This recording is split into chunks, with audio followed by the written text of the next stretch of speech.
is Lucifer. Underneath them is the Rothschilds. Underneath them is the Council of 13. Council 33. Or 13. No, 13. Underneath them, you got the Council of 33. Underneath them, you got big, different corporations like the CFR, Council of Foreign Relations. And underneath them, you got, like 6 big companies that own all the they own all the real estate, and they own all like media outfits, media. They own all different types of like those people who like Warren Buffett and all. Oh yeah, he's a 33rd. Yeah. So they own property, they own land, they own everything. So you got 6 corporations in the world that owns 90% of the assets and the money of the world, right? So even the Federal Reserve is not of the United States. It's a separate entity that's ran by the Rothschilds. See, the Rothschilds, they run all that from their house. And they live out in England. They don't leave that house. Yeah, I heard something about that. They don't leave the house. Why is that? Because that's where the devil dwells. The devil can only be in one place. God is everywhere. You understand?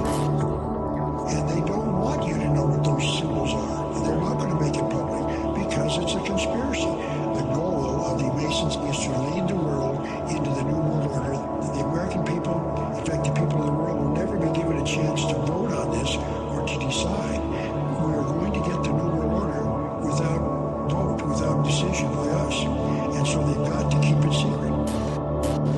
When you're up there and they expose everything to you at the 30th to the 33,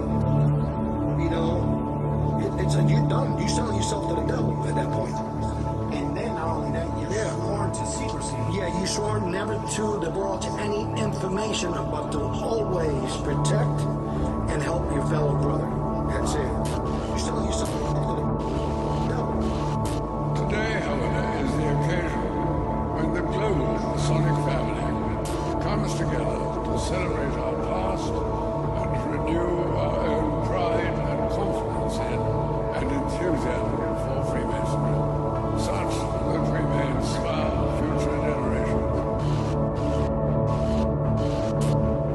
Freemasonry endures, thriving, inspiring, and vibrant. Complete with nations as relevant today as they are timeless. From time to time, there are voices calling for change. And we do change, carefully and after due consideration, to meet the challenges of the times.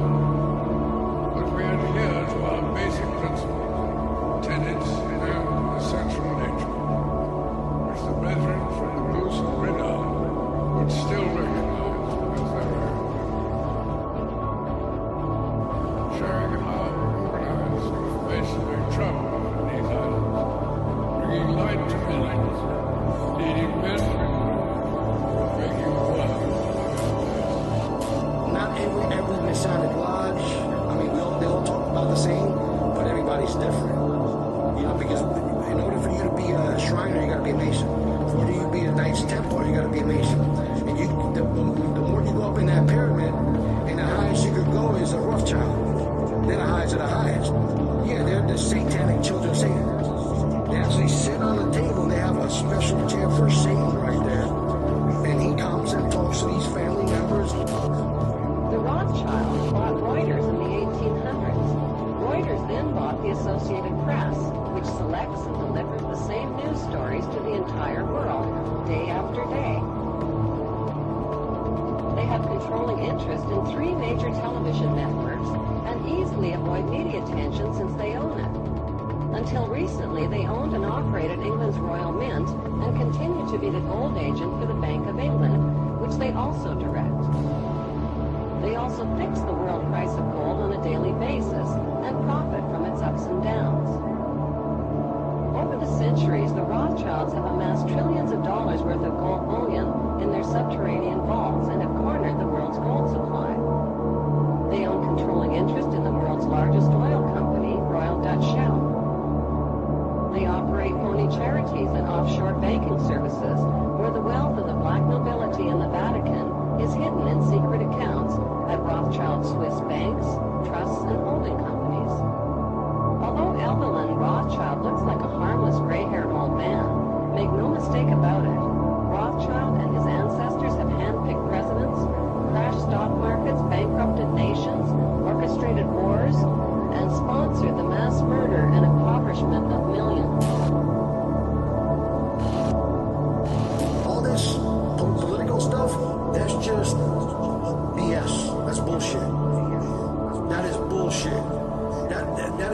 deceiving thing in America. They know which the Rothschilds makes the presidents. They're trillionaires. They own the world. They own like 90% of the world.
Announces a new law for mankind, and in fact it tells us that we are very emboldened and frightened spiritual entities, that in fact, you know, we are as the gods.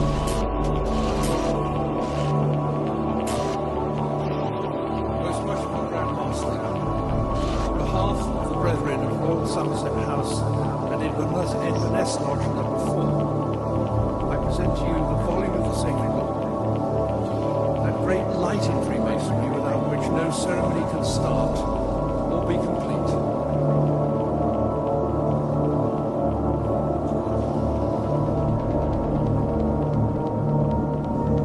They make you face the worshipful master of the East, the worshipful master of the West. There's a specific part in the lodge, it's empty, and that's the north. You never face the north, you know, which it resembles where the Lord is at. You know, they said that God is straight up north, you know. A lot of them are politicians, heavily involved in witchcraft. And they have to do certain rituals and certain things in order for them to gain favor with the Rothschilds, and then they send orders of doing things for that family. You know, they give them orders, and with those orders money comes with it. Money comes with it. Today, the U.S. currency is backed by nothing but debt in the form of U.S. bonds. This is known as monetizing debt, the act of converting debt into money. Debt causes inflation because the Federal Reserve System facilitates the conversion of government bonds, government IOUs, into Federal Reserve notes, what we use as a currency. When this is done, the money supply is inflated. When the money supply is inflated, it becomes watered down or diluted. Just like stock, when a corporation authorizes and issues more stock, existing shareholders are diluted. When money is diluted, it has less purchasing power. When it has less purchasing power, prices rise because it takes more Federal Reserve notes to purchase a given product. When prices rise, it has the effect of a tax. Inflation is therefore a hidden tax. Thus, cultural Marxism uses debt, which generates the hidden tax of inflation, and endless taxes to fund its socialist operations and expansion. If the public better understood how fiat money can be abused by Congress, it would impeach almost every member and abolish the Federal Reserve Central Bank, as it has done twice in the nation's history.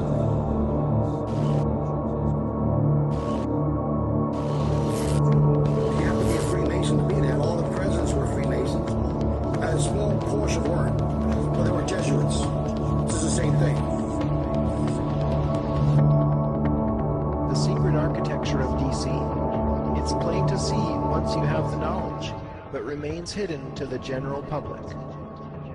It's a city overflowing with esoteric symbolism. The layout of the city streets includes Masonic symbols like the compass and the rule. The theory is that all of these famous landmarks of Washington are really a secret code. Right.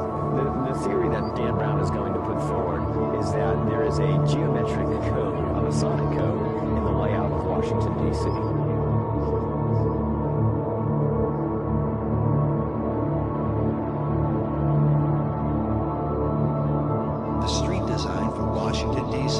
was being laid out by Pierre L'Enfant. It was between 1791 and 1792 that Pierre L'Enfant drew up the initial street design for Washington, D.C. This might all be seen as a mere coincidence, if not for the fact that Johann Wolfgang von Goethe was not only a master mason, but also a famous member of the Bavarian Illuminati. It would support his theory that there was an intentional astronomical relationship in the layout of the city. Most of the buildings in Washington, D.C. were created and founded by Freemasons. That was because building was their strength. They knew how to align buildings to certain patterns in the heavens. You could channel spiritual energies if your physical buildings were lined up with certain stars. On the back of the dollar bill, of course. If we illuminate the DC pyramid with the same all-seeing eye of providence, we are directed to a specific building. Is this the eye of providence we are looking at, or its older incarnation as the eye of Horus? Either way, what is behind the all-seeing eye of the sun? It's the headquarters of Scottish Freemasonry, which goes by many names, including the Supreme Council, Mother Council of the World, and House of the Temple. This building is loaded with Egyptian symbolism, with a 13-step unfinished pyramid on top, just like on the dollar bill, and two giant sphinxes, like the entrance out front. What they do is they bring you into the temple, and they have the secretaries, which is a male, all males. There's no female masons here. I know in Europe, I think they do, not here. Unless you're an Eastern Star, that's different. You have to be a master mason before you become, anything else. Depending on your upward mobility, rituals, the quicker you get them done, the quicker things are revealed to you. But like I said, you